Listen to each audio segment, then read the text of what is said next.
Assalamualaikum warahmatullahi wabarakatuh. Jumpa lagi di mata kuliah Teknologi Budidaya Tanaman.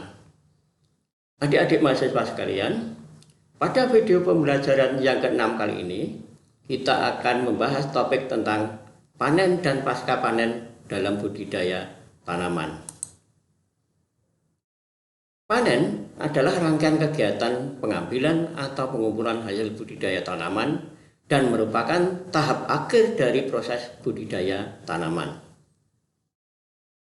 Kualitas produk pertanian sangat ditentukan oleh ketepatan waktu panen.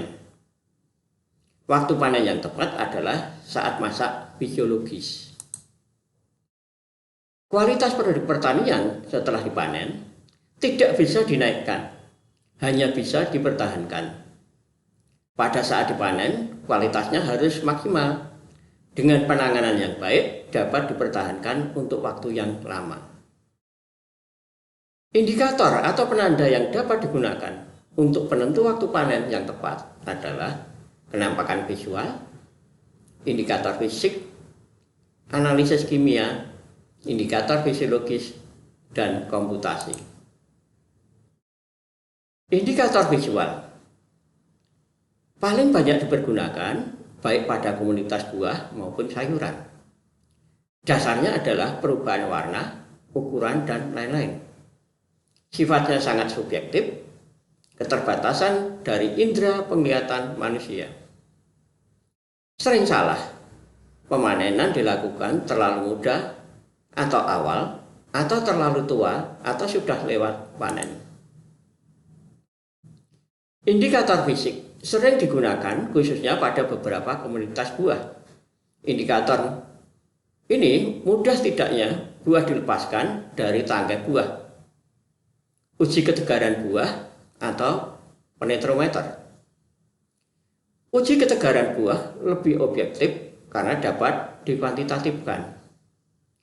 Prinsipnya buah ditusuk dengan suatu alat, besarnya tekanan yang diperlukan untuk menusuk buah menunjukkan ketegaran buah. Semakin besar tekanan yang diperlukan, buah semakin tegar.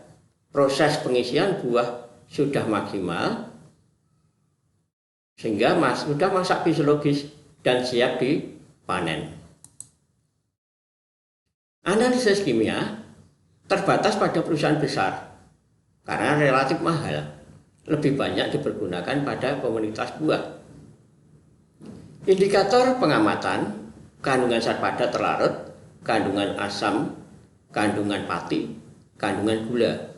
Metode analisis kimia lebih objektif daripada visual karena terukur. Dasarnya terjadinya perubahan biokimia selama proses pemasakan buah. Perubahan yang sering terjadi, pati menjadi gula, menurunnya kadar asam, meningkatnya zat padat terlarut. Metode komputasi yang dihitung adalah jumlah dari suhu rata-rata harian selama satu siklus hidup tanaman, mulai dari penanaman sampai masa fisiologis. Dasarnya adalah adanya korelasi positif antara suhu lingkungan dengan pertumbuhan tanaman. Dapat diterapkan baik pada komunitas buah maupun sayuran. Indikator fisiologis, indikator utama adalah laju respirasi. Sangat baik diterapkan pada komunitas yang bersifat klimakterik, kurang cocok pada komunitas yang non-klimakterik. Saat komoditas mencapai masa fisiologis, respirasinya mencapai klimakterik atau paling tinggi. Berarti kalau laju respirasi suatu komoditas sudah mencapai klimakterik, berarti siap dipanen. Ketepatan saat panen sangat menentukan kualitas produk. Produk yang dipanen tidak tepat waktu, kuantitas dan kualitasnya menurun. Pemanenan terlalu muda atau awal menurunkan kuantitas hasil pada banyak komoditas buah, menyebabkan proses pematangan tidak sempurna sehingga kadar asam justru meningkat. Buah terasa masam.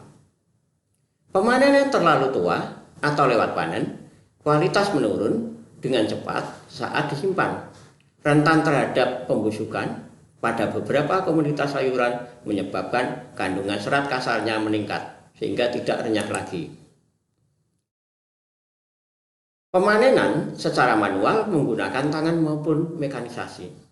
Cara panen yang dipilih ditentukan oleh ketersediaan tenaga kerja, luasan area pertanaman. Yang perlu diperhatikan saat panen, sedapat mungkin menghindari komoditas dari kerusakan fisik seperti memar, luka, lecet, dan lain-lain. Adanya kerusakan fisik pada komoditas memacu pembusukan, memacu transpirasi dan respirasi, cepat layu dan menurun kualitasnya, menginduksi serangan hama atau penyakit pasca panen. Pasca panen, setelah komoditas dipanen, perlu penanganan pasca panen yang tepat supaya penurunan kualitas dapat dihambat. Komoditas hortikultura kebanyakan dikonsumsi dalam keadaan segar, sehingga perlu penanganan pasca panen yang ekstra supaya tetap segar. Yang dapat dilakukan setelah pemanenan hanyalah mempertahankan kualitas dalam waktu selama mungkin, bukan meningkatkan kualitas. Perlakuan utama dalam pasca panen tujuannya untuk menghambat laju transpirasi dan respirasi dari komoditas. Komoditas pertanian setelah dipanen masih tetap merupakan jaringan hidup. Jaringan hidup menjalankan aktivitas fisiologis yaitu transpirasi dan respirasi. Transpirasi menyebabkan hilangnya air dari komoditas, berpengaruh terhadap kesegaran atau kerenyahan komoditas. Respirasi menyebabkan berkurangnya cadangan makanan dalam bentuk pati, gula, dan lain-lain dalam komunitas, mengurangi rasa dari komunitas, terasa hambar. Transpirasi dan respirasi merupakan penyebab utama kerusakan pada komoditas hortikultura setelah dipanen. Penanganan pasca panen. Pendinginan pendahuluan untuk menurunkan suhu komoditas menjadi lebih rendah dari suhu di lapangan, sehingga suhu komoditas mendekati suhu ruang simpan. Pencucian, membersihkan komoditas dari kotoran yang melekat, menghilangkan bibit-bibit penyakit yang masih melekat. Pengeringan, menghilangkan air yang berlebihan pada permukaan komoditas. Pelapisan dengan lilin, khususnya untuk komoditas buah, tujuannya mengurangi suasana aerobik dalam buah, memberikan pelindungan yang diperlukan terhadap organisme pembusuk. Sortasi mutu atau grading menurut ukuran, pengempakan atau pengemasan. Keuntungan pada pengemasan merupakan unit penanganan yang efisien, merupakan unit penyimpanan yang mudah disimpan dalam gudang, melindungi dari kerusakan mekanik maupun kehilangan kadar air, memungkinkan penggunaan udara termodifikasi, menjaga kebersihan barang selama pengiriman, mengefisienkan proses pengiriman, menarik perhatian konsumen.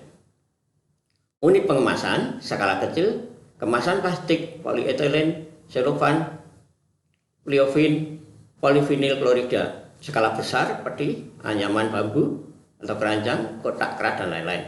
Yang perlu diperhatikan dari alat pengemas, keberadaan ventilasi untuk sirkulasi udara.